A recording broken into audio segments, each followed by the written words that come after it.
Motor வாகன பாதுகாப்போர் நல சங்கத்தின் சார்பாக புற்று மாரியம்மன் ஆலயத்தில் வருடாந்திரம் பால்குடம் எடுத்தல் நடைபெற்றது. இன்று 38வது ஆடி பெருவிழா முன்னிட்டு கோமிகி நதியில் இருந்து கங்கை அழைத்தல் சக்தி அழைத்தல் மிக சீரும் சிறப்பாக நடைபெற்றது.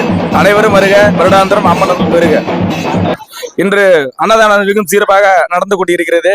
இன்று மாலை ஊரணி பொங்கல் வைத்தல், அபிஷேகம் நடத்தல், ஆராதனை, சந்தன காப்பு அலங்காரம் நடைபெறும் என்று மகிழ்ச்சியுடன் தெரிவித்துக் கொள்ளும். நாளை 7 மணி அளவில் வீதி உலா நடைபெறும்.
சக்தி புற்றுமாரியம்மன் கோயில் ஆலயத்தில் 38வது ஆண்டு விசேஷ அபிஷேக ஆராதனை, பால்குடம், அக்னி சட்டி அனைத்தும் வெள்ளிக்கிழமை அன்று காலை 9 மணிக்கு கோமிகி நதிக்கரையிலிருந்து 12 மணிக்கு மேல் கோமிகி நதிக்கரையிலிருந்து தீபாராதனை காட்டி பால்குடம், அக்னி சட்டி, சக்தி அழைத்தல், தீர்த்த குடம் அளவு குத்திக்கிட்டு தீர்த்த குடம் எடுத்து வந்து அம்மனுக்கு பாலபிஷேகம் நிறைவேறுகிறது. அடுத்தது ஊரணி பொங்கல் மதியானம் 2 மணிலிருந்து 3 மணி வரைக்கும் அன்னதானமும், சாயங்காலம் 6 மணிக்கு மேல் சந்தன காப்பு அம்மனுக்கு காட்சி தருவாங்க.